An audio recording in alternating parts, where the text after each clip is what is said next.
Okay, in chapter 5, we are talking about political parties. So let's start with political parties in the United States. We're going to start at the national level. We must look at 3 characteristics. We have a 2-party system, at least for the main parties, right? Republicans and Democrats. We also look at pragmatism and decentralization. So let's get down more to Texas.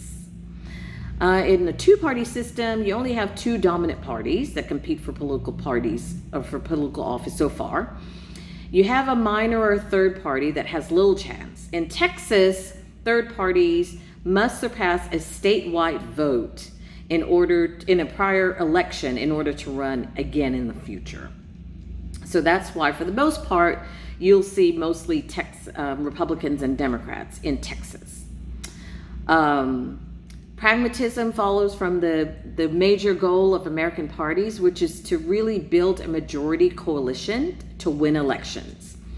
In Texas, Republicans have been in power for decades, and now if you look at some strategists, if you look at some social scientists, they're saying that we're actually a swing state. And what that means is, after being in control under the Republican Party for decades, there is a possibility that Democrats could gain control. That's what some social scientists are saying about the 2020 election. Pragmatism. Look, you have to follow a major goal for the parties, which is to build major coalitions and win elections. That's pretty simple. That's what your goal is for the political party.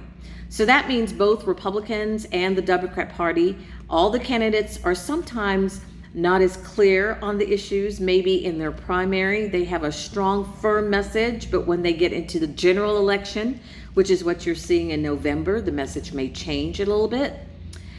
However, American parties, both, have become more pragmatic. Both the Democrat and the Republican parties have become easier to distinguish. They both set in their primary, which in Texas is held in March, their platform. Smaller government, that's usually identified with the Republican Party. Using the government to adjust to social norms, that's usually found in the Democrat platform. Each party is decentralized. Much of the control of the nominating process, that means who actually gets to be on the ballot, and the party machinery is in the hands of the state and local voters and their leaders. In the recent past, however, the Democrat and Republican National Party organization had more control than they do now.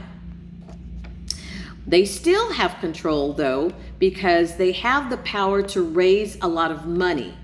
You'll see in local elections, like in the city of Pearland, the DNC, the Democrat National Committee, is coming in a lot of those races and giving them a lot of money to boost their candidates.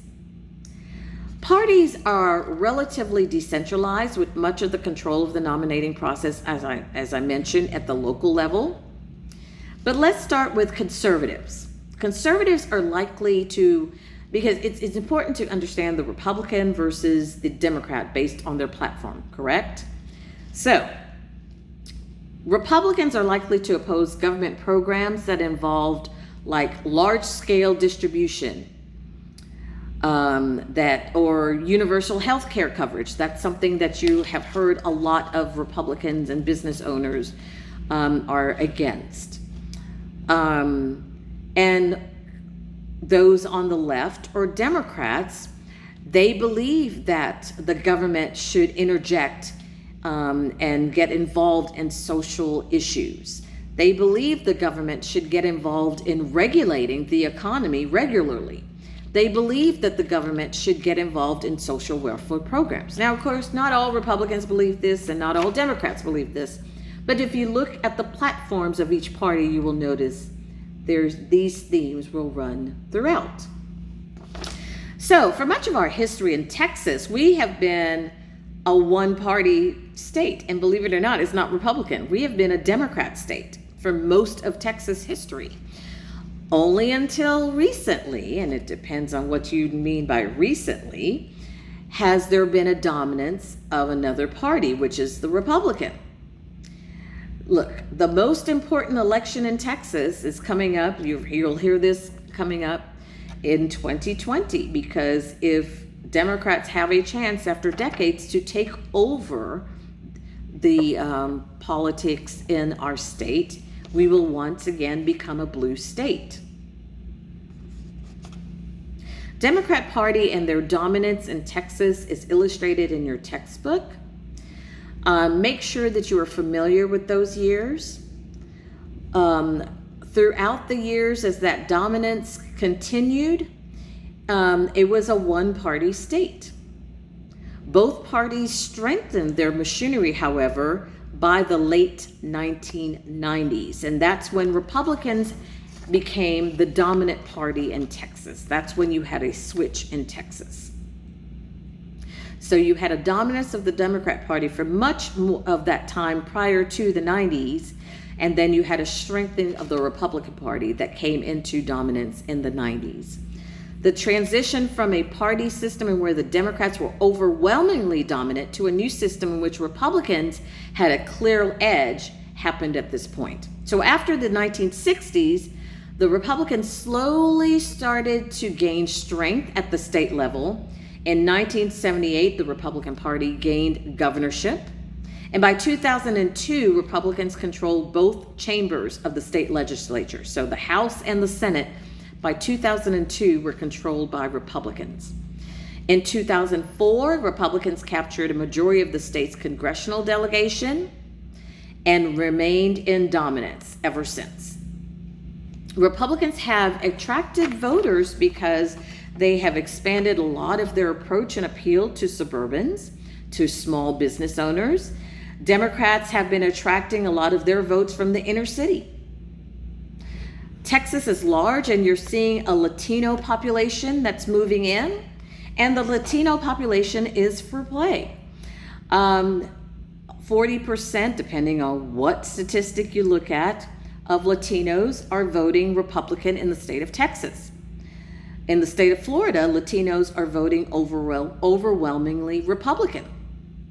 Now, if you listen to presidential candidate Joe Biden, he will say that Latinos in Texas are different because they're from Mexico, and the Latinos in Florida are different because they're from the Caribbean, and hence why they are voting differently. You do see a trend that those who are from South Central and from the Caribbean, they do tend to be more conservative than our Latinos who are coming from Mexico. But in Texas, Latinos are voting. They're not necessarily voting overwhelmingly Democrat as you do see in the African American community.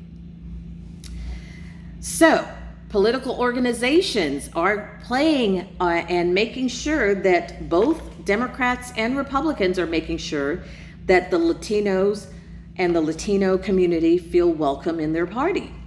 George Bush, the son, made sure that he welcomed and had an open tent for Latinos in the Republican Party. And that is continued. When you see Greg Abbott on the ballot, you will see many Latinos voted for him. We will see where a majority of Latinos vote in 2020. Based on a lot of polling in Florida, they are voting overwhelmingly for President Trump. Based on polling in Texas, Latinos are voting with a slight edge for Vice President Biden. But we really won't know for sure until November. Political parties have faces. They are making sure that their platform are welcoming, and especially in states like Texas, which was predominantly red and has a changing in demographics, you will see a changing in the platform as well. That's chapter 5, political parties.